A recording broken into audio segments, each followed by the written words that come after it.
Assalamualaikum warahmatullahi wabarakatuh. Perkenalkan, nama saya Wahyudi dari SMK Negeri 1 Kelapa. Saya calon guru penggerak Angkatan 10 Kabupaten Bangka Barat. Tentunya kali ini saya akan merefleksikan hasil dari wawancara saya kepada kepala sekolah yang ada di seputaran Kecamatan Kelapa, yaitu Kepala SMK Negeri 1 Kelapa, Kepala Sekolah SMPN 1 Kelapa, dan Kepala Sekolah SDN 2 Kelapa. Baik, kali ini saya akan merefleksi hasil dari wawancara saya atau hasil dari wawancara saya terhadap kepala sekolah tersebut. Hal-hal yang menarik apa yang muncul dari wawancara yang saya lakukan, pertanyaan-pertanyaan yang menonjol dari hasil wawancara bila dibandingkan dengan hal-hal yang saya pelajari seperti 4 paradigma, 3 prinsip, dan 9 langkah pengujian. Apa yang saya dapatkan dari hasil wawancara itu sesuai hasil wawancara yang saya lakukan. Para kepala sekolah tersebut melakukan pengambilan keputusan dengan melakukan identifikasi masalah, melakukan diskusi dan komunikasi dengan unsur-unsur yang ada di sekolah, terutama dengan pihak-pihak yang terlibat langsung. Berikutnya yaitu membuat keputusan yang berpihak pada siswa, bersikap bijaksana, bertanggung jawab, dan memaksimalkan potensi positif yang ada di sekolah. Hal-hal yang telah dilakukan oleh masing-masing kepala sekolah tersebut menurut saya telah sesuai dengan teori yang saya pelajari di modul 3.1 tentang pengambilan keputusan berbasis nilai-nilai kebajikan. Dengan menerapkan 4 paradigma, 3 prinsip, dan 9 langkah pengambilan dan pengujian keputusan. Namun, tidak semua langkah dilakukan secara runtut dan ada langkah-langkah yang tidak dilakukan seperti investigasi opsi trilema. Dari hasil wawancara yang saya lakukan terhadap Ibu Apridayani Silalahi, SPD sebagai Kepala Sekolah SMK Negeri 1 Kelapa, tentunya saya menemukan bahwa dilema yang dihadapi oleh kepala sekolah atau sebagai narasumber yang saya wawancara itu mengenai tentang pengambilan keputusan dalam sebuah kasus yang diwawancarai, yaitu menyangkut paradigma dilema etika jangka pendek melawan jangka panjang dan dilema etika rasa keadilan dan rasa kasihan. Mengenai prinsip yang digunakan oleh narasumber dalam menyelesaikan masalah, yakni dengan prinsip berbasis peraturan dan prinsip berbasis rasa peduli. Hal lain yang saya temukan dalam proses wawancara narasumber telah menjalankan beberapa langkah pengujian. Dari 9 langkah yang ada diantaranya mengenali nilai-nilai yang saling bertentangan, terus menentukan siapa yang terlibat, mengumpulkan fakta-fakta yang relevan, pengujian benar atau salah, pengujian paradigma benar atau lawan benar, melakukan prinsip resolusi, investigasi opsi trilema, serta buat keputusan. Adapun yang masih belum terlihat pada wawancara tersebut yaitu pengujian benar lawan benar.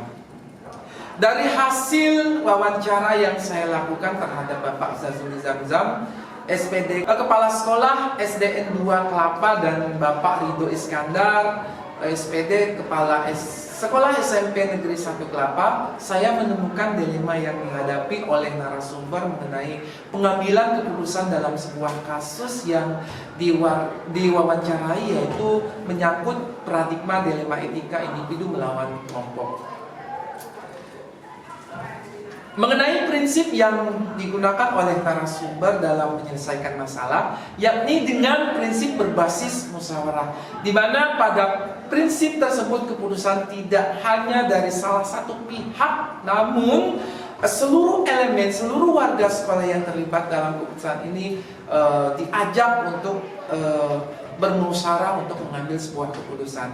Hal lain yang saya temukan dalam proses wawancara kedua dan ketiga, narasumber telah menjalankan beberapa langkah pengujian. Dari 9 langkah yang ada diantaranya mengenali nilai-nilai yang saling bertentangan, menentukan siapa yang terlibat, terus mengumpulkan fakta-fakta yang relevan, pengujian benar atau salah, pengujian paradigma benar lawan benar, terus melakukan prinsip resolusi dan buat keputusan.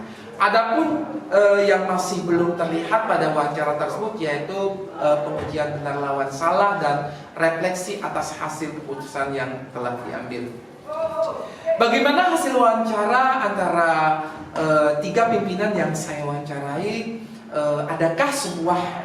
Adakah persamaan atau perbedaan? Kira-kira ada yang menonjol dari salah satu pimpinan tersebut, mengapa dan apa yang membedakan?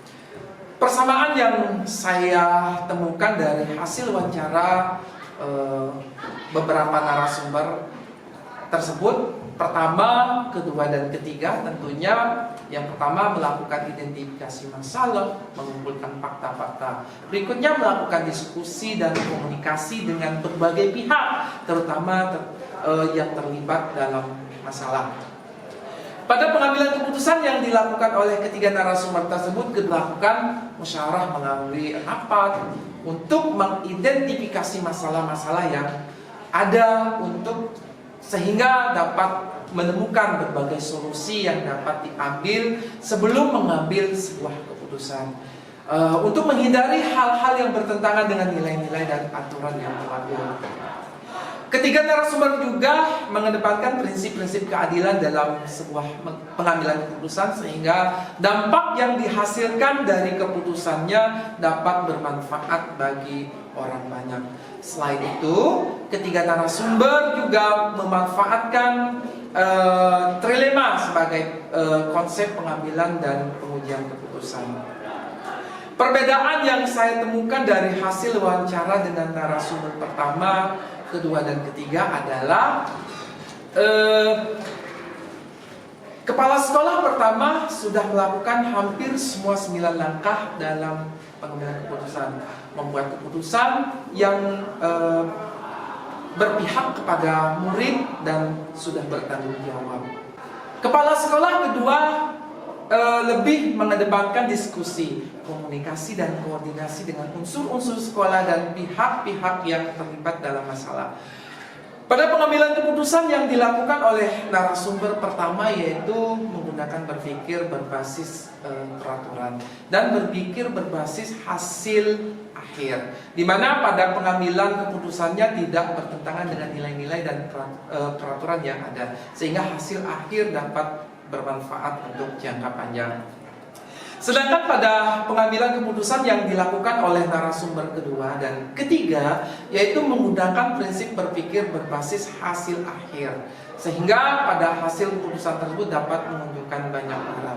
Ketiga narasumber tersebut memiliki hal-hal yang menonjol pada pengambilan keputusan, di mana narasumber pertama dalam pengambilan keputusan dengan mempertimbangkan dampak dari keputusannya, sehingga pada keputusannya selain untuk jangka pendek namun juga untuk kepentingan jangka panjang, namun tetap mengikuti aturan yang ada. Sedangkan untuk kedua narasumber pada pengambilan keputusan lebih fokus terhadap kebermanfaatannya terhadap orang banyak di sekitarnya.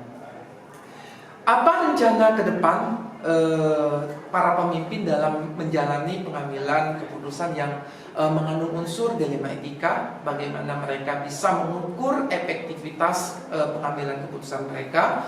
Rencana ke depan yang akan dilakukan oleh ketiga narasumber tersebut adalah melakukan analisis setiap masalah atau permasalahan yang ada berdasarkan 4 paradigma, 3 prinsip, dan 9 langkah pengambilan dan pengujian keputusan secara sistematis. Lebih khususnya mengenai pengujian benar atau salah, yang di dalamnya terdapat beberapa unsur seperti uji legal, uji regulasi, uji intuisi, uji publikasi, dan uji panutan atau idola. Sehingga yang diharapkan dalam pengambilan keputusan ke depan sesuai dengan nilai-nilai dan aturan yang ada dan berdampak positif bagi banyak orang.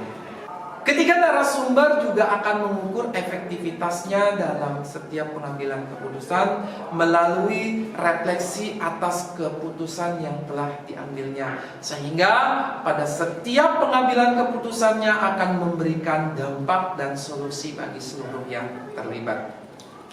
Bagaimana saya sendiri akan menerapkan pengambilan keputusan dilema etika pada lingkungan saya, pada murid-murid saya, dan pada kolega guru-guru di tempat saya mengajar, dan kapan saya akan menerapkannya.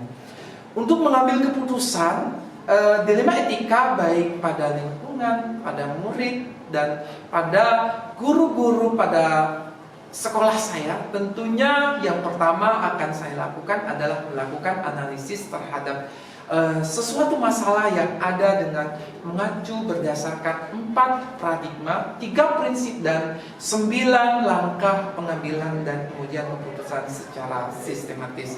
Selanjutnya, saya akan melakukan tahapan-tahapan bagaimana mengenali nilai-nilai yang bertentangan, menentukan siapa yang terlibat, mengumpulkan fakta-fakta yang relevan, pengujian benar atau salah, pengujian paradigma benar lawan benar, melakukan prinsip resolusi, investigasi opsi trilema, buat keputusan, pengujian benar lawan salah, dan melakukan refleksi atas hasil keputusan. Dan saya akan menerapkan hal tersebut apabila saya dihadapkan pada pengambilan keputusan antara dua hal yang kedua-duanya sama-sama memiliki nilai-nilai kebenaran atau dilema etika. Terima kasih atas perhatiannya. Demikian saya merefleksi hasil dari wawancara saya kepada ketiga kepala sekolah, yaitu Kepala Sekolah SMK Negeri 1 Kelapa, Kepala Sekolah STN 2 Kelapa, dan Kepala Sekolah SMPN 1 Kelapa. Terima kasih, mohon maaf atas segala kekurangan. Akhir kalam, wabillahi taufiq wal hidayah. Wassalamualaikum warahmatullahi wabarakatuh.